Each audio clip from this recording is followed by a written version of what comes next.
It started like most things do in this house. Quietly. I don't remember the exact moment things changed, but I do remember the first time I felt out of place in my own home. My husband, Mark, had always been charming. The kind of man who could make strangers feel like old friends within minutes. I fell in love with that warmth once. But over the years it had dimmed, at least for me. Then there was Lena, Mark's daughter from his previous marriage. She was only 9 when I met her. Shy, quiet, and hurting. I tried to be a friend, not a replacement. But by the time she turned 18, her silence had sharpened into something colder. Indifference. Maybe even resentment. She barely spoke to me now unless she had to, and when she did, it was clipped, controlled, and cool. The guests arrived on a Friday. Sasha and Eli. According to Mark, they were just old friends from back in the day, who needed a place to stay for a few nights while their new home closed. I didn't argue. I smiled, made up the guest room, and told myself it would be temporary. I wanted to trust him. I really did. Sasha was beautiful in that loud, unapologetic way. Eli was more subdued, a bit brooding, but quick to offer help. First, it felt like a reunion. They laughed with Mark over stories I'd never heard.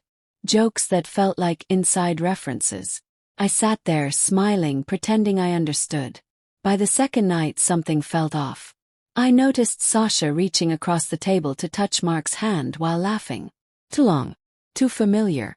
And he didn't pull away. Eli noticed too. His smile didn't reach his eyes anymore. Lena, on the other hand, came alive. She wasn't sulking in her room or avoiding conversation. She clung to Sasha like a sister. They whispered in corners and exchanged looks I couldn't quite read. I walked into the kitchen once and found the 3 of them, Sasha, Lena, and Mark, gathered around a bottle of wine. Their laughter stopped the moment I entered. Mark smiled at me, but it felt thin, brittle. I told myself I was imagining things, that I was being paranoid. After all, they were guests. Maybe I was just uncomfortable sharing my space. Maybe I was being territorial. That's what I convinced myself until the 4th night. It was past midnight when I woke up. The house was quiet except for faint laughter drifting up from the living room. I slipped out of bed, careful not to wake Mark. But his side of the bed was already cold. I moved down the hallway, pausing at the top of the stairs. The lights were dimmed, but I could see their outlines below. 3 shadows. Mark sitting too close to Sasha. Lena leaning over the back of the couch, whispering into Sasha's ear. They didn't notice me. Or maybe they did and just didn't care. I didn't say anything. I went back upstairs, heart pounding. I laid back down and stared at the ceiling, trying to breathe past the knot in my chest. The next morning, I asked Mark how he slept. He said fine, without looking at me. They stayed longer than a few nights. A week turned into 10 days. Sasha started helping in the kitchen like it was her home. Eli seemed more withdrawn. Lena barely acknowledged me. And Mark, he was different. Warmer with them, colder with me. It was subtle. He still kissed me goodnight. Still asked about my day. But his eyes didn't linger. His touch didn't mean anything anymore. It felt like I was standing on the outside of a glass wall, watching my life happen without me in it. I tried to talk to Lena once, to ask how she was feeling about everything. She looked at me expressionless and said, "They're just friends, Claire. Maybe you're overthinking it." But I wasn't. I knew something was wrong. The final straw came on the 11th night. Came home late from work. The house was quiet. I walked into the kitchen and found a wine glass on the counter, lipstick smeared along the rim. A shade. I picked it up and heard a laugh from the backyard. I moved to the window. They were out there, Mark, Sasha, and Lena, laughing under the fairy lights Mark had strung up last summer. Sasha leaned into Mark, and he let her. Lena said something, and they all burst into laughter again. They looked like a family. Just not mine. I should have said something right then. I should have stormed out, made a scene. But I didn't. I just stood there, holding that glass, the laughter echoing through the window, feeling like a stranger in my own home. And in that moment I knew. This wasn't about hospitality. This wasn't about old friends. This was the beginning of something else. Something I wasn't ready to face yet. It wasn't just a feeling anymore. It was something more tangible. Small moments that didn't add up, glances that lingered too long, conversations that stopped when I entered the room. I started noticing things Mark never used to do. He kept his phone closer, always face down. He turned off the screen quickly when I walked by.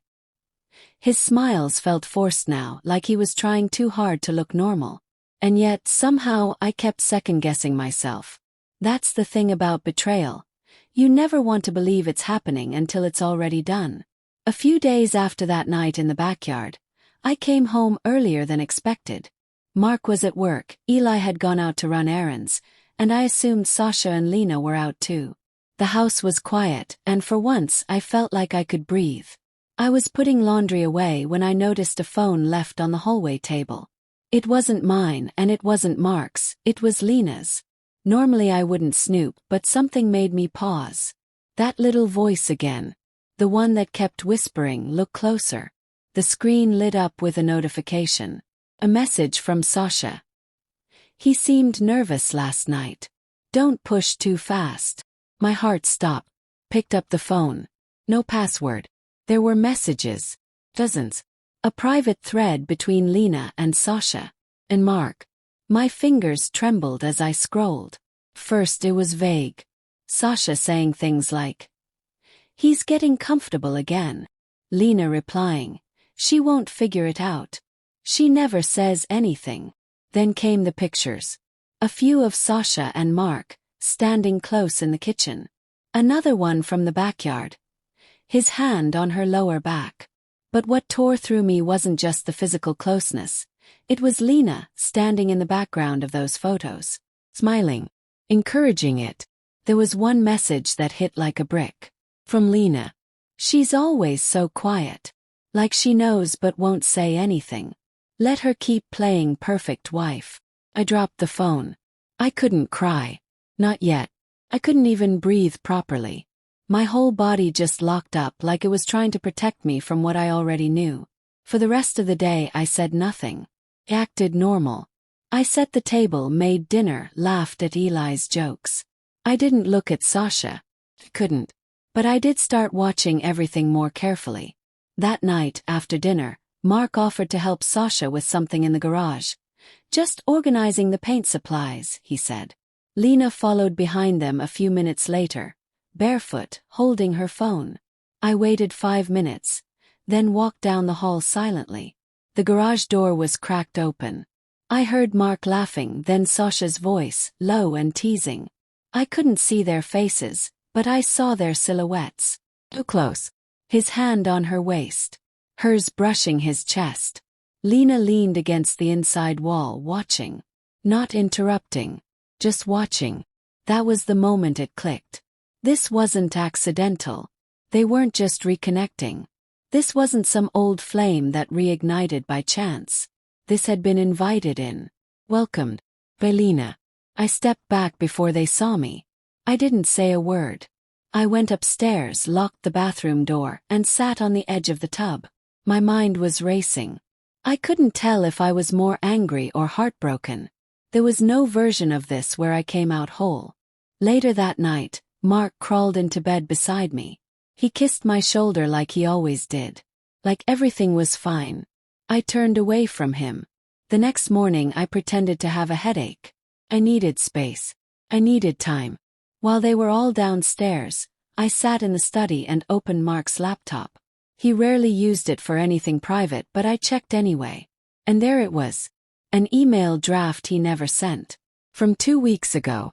I don't know how to tell her. She won't understand. But being around you again. It's like I can finally breathe. I didn't expect to feel this again. And Lena sees it too. She says you're good for me. That I deserve to be happy. He never sent it. But he had written it. And it told me everything I needed to know. I wasn't part of this family anymore. I was an inconvenience. Placeholder. The quiet, trusting woman they all thought would never look too closely. And maybe for a while I was. But not anymore. I closed the laptop, stood up, and looked out the window. They were all out there again. Sasha laughing, Mark looking at her like he used to look at me, Lena in the middle of it, all like the queen of some twisted kingdom. They thought I'd stay silent. They had no idea what was coming. The morning after I read that email, I didn't speak. I moved through the house like a ghost, making coffee, washing dishes, nodding when spoken to. No one seemed to notice. Or maybe they did and just didn't care. I had made my decision hours before sunrise. That day, I told Mark I was going to visit my sister for the weekend. He didn't ask many questions. Just kissed my forehead, told me to relax and take care of myself. He smiled like he had already moved on. Like he had what he wanted now and I was no longer necessary. But I didn't leave. Instead, I checked into a nearby hotel. One night. That was all I needed. Before I left the house, I placed a small camera on the bookshelf in the den. One of those tiny ones you'd barely notice. Mark had given it to me months ago for security purposes. Ironic. Now it would be the one thing he couldn't hide from. That evening I sat on the hotel bed with my laptop open, watching the footage stream live. I told myself maybe nothing would happen. Maybe they'd behave. But deep down I already knew the truth. First it was harmless. Dinner. Jokes. Pain. Laughter. The camera didn't have sound, but I could see the way Sasha looked at him. The way Mark leaned into her. Lena walked in and out of the room like she owned the place. Around 10, Mark and Sasha were alone. Eli hadn't come back yet. They didn't wait long. On the screen I saw Mark pull Sasha close.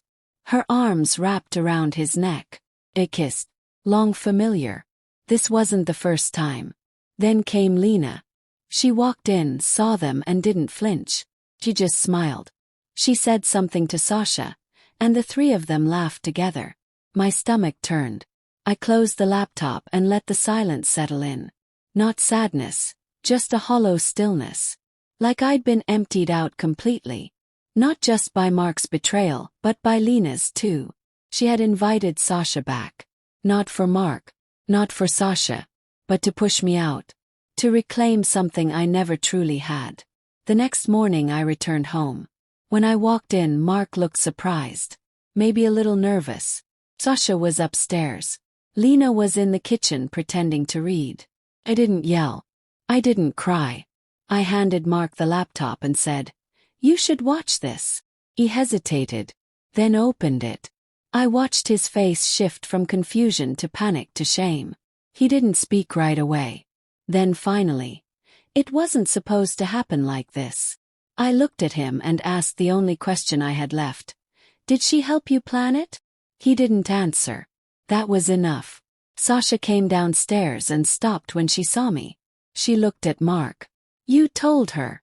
I turned to Lena, still sitting in the kitchen. "Why?" She didn't blink. "You were never really part of this family. You tried to be. But you weren't." I nodded slowly. I didn't argue. Packed a small bag. Nothing dramatic. No screaming, no ultimatums. Just the essentials. I didn't need much. The rest could stay behind with them. Mark tried to stop me at the door. "Claire, we can talk about this." "No," I said. "You had the whole house to talk. You just chose not to." I walked out. I filed for divorce a week later. Quietly. Cleanly. I didn't involve friends or family. I didn't need validation. I had the truth. Lena moved back in with her mother shortly after. I heard Sasha and Eli left town. I don't know where they went and I don't care. Mark emailed once. He said he was sorry. That he didn't know how to fix what broke. I never responded. A year passed. I kept the house for a while, but eventually sold it. Too many shadows clinging to the walls. I rented a small apartment near the coast. Nothing big, nothing fancy. Just peace. I found work at a local gallery. Started painting again. I took long walks at dusk. I started sleeping through the night.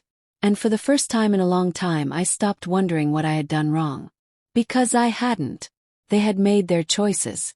And I had made mine. Some betrayals come like storms. Loud, violent, destructive. But others. They're quiet. They seep into the cracks until everything crumbles in silence. But silence can be powerful too.